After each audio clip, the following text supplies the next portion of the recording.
my wife and I and our families have been the closest friends with the Emersons for over 55 years. Our two families moved to Burlington within a year of each other in the mid-50s, and both families became members of this church, and we met there. We did everything together. We played cards, we played board games, we picnicked, we hiked, we did everything you could think of over and over and over.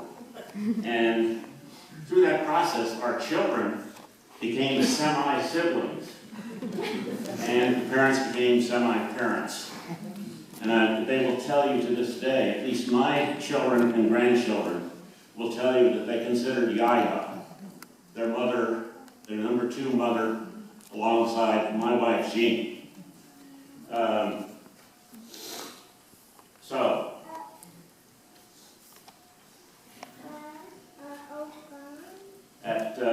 During the course of this, the Emersons taught us to sail and to ski.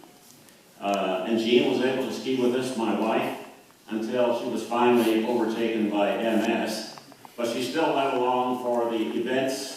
She went with us when we traveled to Colorado to ski, when we went to Switzerland to ski, and has been very much a part of the process throughout.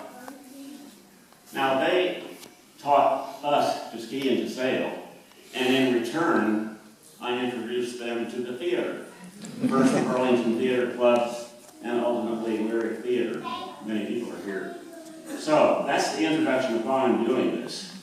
Now, when I knew that I was going to be remembering Barbara for everyone, I started writing down just single words on a pad next to my recliner in the front room. And I put down a single word that was characteristic of her, or perhaps a phrase. And I was doing that for several days, and all of a sudden, I had the feeling that Barbara was looking over my shoulder. And she says, "What are you doing? You've got to make me sound like a Boy Scout." And I said, "Go away, it's my speech." First and foremost, I will remember Barbara as incredibly loyal to her family. Her family, to her, was everything. And she was the quintessential lioness who did not want to cross her or get between her and her cubs in any way, shape, or form. The matriarch of the family, the matriarch of both families. She was a very caring person. She was first and foremost a nurse, and it didn't matter whether it was a little bird that landed on the back porch with a broken wing, or one of the children had a stuffed knee. Whatever it was, she cared for people and took care of them as the nurse that she was. She was talented, and everyone here from Lyric knows what I mean because she served as the leader of the set decoration crews for many, many Lyric shows. Now, most people, when they hear the person was responsible for set deck pictures, the person goes in, well, a picture would look nice there, and maybe a little potted plant over here, and perhaps a little table over there. That would look nice. That would be set decoration. That isn't what set decoration is all about. Picture yourself going into the Flynn Theater to see a show, and out comes the set, basically of 2x4s put together and a bunch of unpainted flats. That's what it would look like before set decoration gets to it. Set decoration people have to work with lighting, they work with costumes, they work with a director occasionally.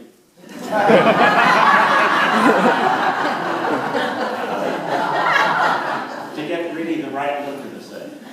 You know, that brick building is not bricks. Every one of those bricks was painted. Storefronts, glass. It's an incredibly complex job, and she loved doing it. Those of you with long memories may recall that in the musical Little Abner, she sculpted out of styrofoam a full-scale jubilation tea corn cone Southern Civil War general, very comedic looking, full scale, with General Cornpone on it with his sword drawn, elevated on a high pedestal. It was unbelievable. Very, well, I started to say lifelike, but it was too comedic to be lifelike. It was beautiful. And if those of you that will be going to Joseph and the Amazing Technicolor Dreamcoat in November of this year, lyric show, you will again see her beautiful, huge, sculpted Pharaoh's mask, which again, she sculpted out of styrofoam, painted. So, very talented indeed. Now, I'd have to say that Vern and Barbara's activities with lyric also create prolonged absences of the both of them, because Vern is responsible for engineering of the sets. The scenic designers come up with this crazy notion of what they want for a set. Somebody has to translate that into drawings that are usable by a crew to build the set. And Vern is the go-between between the scenic designer's wishes and the reality of building a set. Sherry, I know you're here and you know what I mean. Anyhow, for years and years and years, for the last 3 weeks before our show would go to the Flynn, the Emersons would disappear. They were out at the warehouse working night and day. As near as I can tell, they had Meals on Wheels coming in. I don't know, they had cots out there, what it was. But they were very dedicated to doing that. Physically strong. Barbara was a horse. We used to do a lot of cross-country skiing. And if you've done any cross-country skiing, you know that when you're breaking new trail, the leader has to go through unbroken snow, and it's much more difficult. The people trailing behind now have a track to ski in, which is very convenient. And what most normal human beings do is the leader, when they get pooped, fall behind, they go to the end of the line, and the next person in line breaks trail. It's only fair. You keep talking about it. Not Barbara. She just kept chugging right through it all. It was wonderful having her, because we didn't have to do anything. Fearless. She had no fear. She had no fear. I had a sailboat, and the mast was probably 50 feet high. And every now and then, the top of that mast needed some kind of maintenance in one form or another.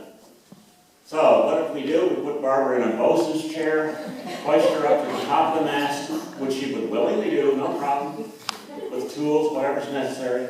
In fact, she liked it so much that she wanted to take a camera up there and take pictures from up there. So, you know, we would have these large rafts where members of our club would collect mini boats side by side for an evening of eating and drinking and so on. And she'd go up to the top of the mast and take pictures of all the boats in the raft. How she could do that, I don't know, because I got a nosebleed above 6 feet. Competitive.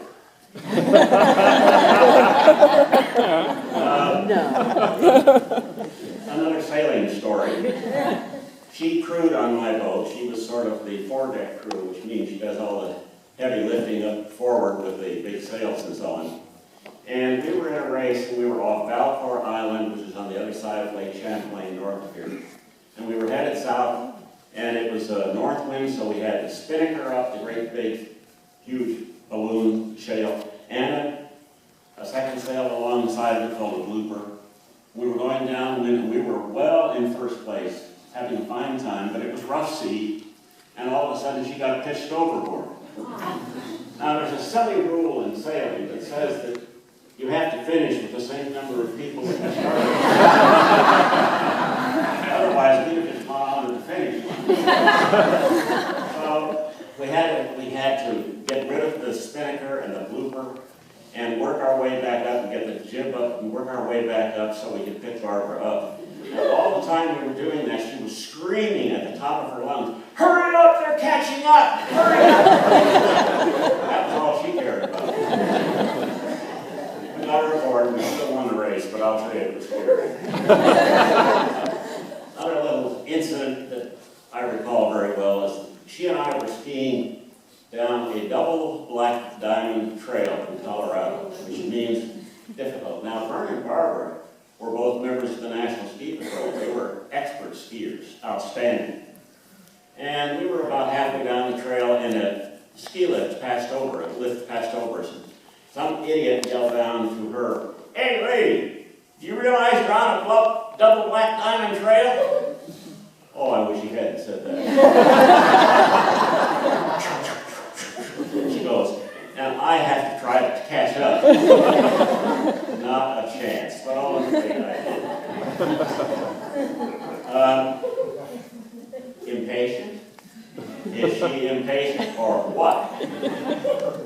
Those of us that played golf with her were well aware that she had no tolerance for slow play golf. Those of you that do play golf know what I'm talking about. It's the guys ahead of you that have been watching PGA on TV every weekend, and they see the pros using their putters as plumb bobs, and they go back and forth before they putt, and they take all day to take a shot, and they drive you nuts.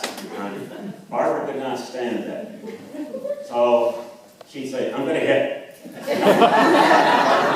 Wait, you can't hit yet, we're too close. All right, we'll drive right into it. I'm going to hit. I'll tell you when it's clear. I turn around all the time and I go, "Whack!" Oh, I hope she didn't hit anybody.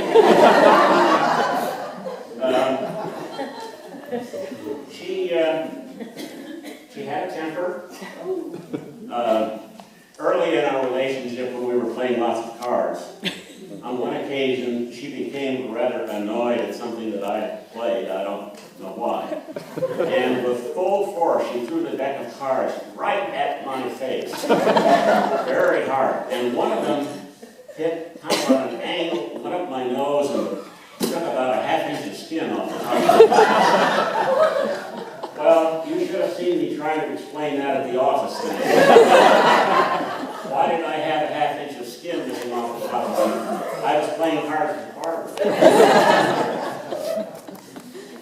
Intolerant of intolerance. Barbara believed in human rights out of every pore of her body. And she was a very strong supporter of gay rights in particular. I have to tell a little story about a member of this church, Richard Hunt, who's sitting way in the back. He came all the way from Maine to be here for this service. He has retired from Champlain College and moved back to Maine. Richard was an elder in the church, as Barbara and I both were. And the Presbyterian Church has these quarterly meetings called Presbytery meetings. And they're held all over northern New England. We were in the Presbytery of northern New England. And one of the characteristics of a Presbytery meeting is that you have to be a commissioner from a church in order to speak at the Presbytery. And a commissioner means that you must be either a ruling elder in the church or a minister in the church. And we were all ruling elders, and of course Mike Brown being the minister. Anyhow, we were over there, and the debate that particular day was on whether or not the Presbyterian Church should break down the barriers to the ordination of gays and lesbians.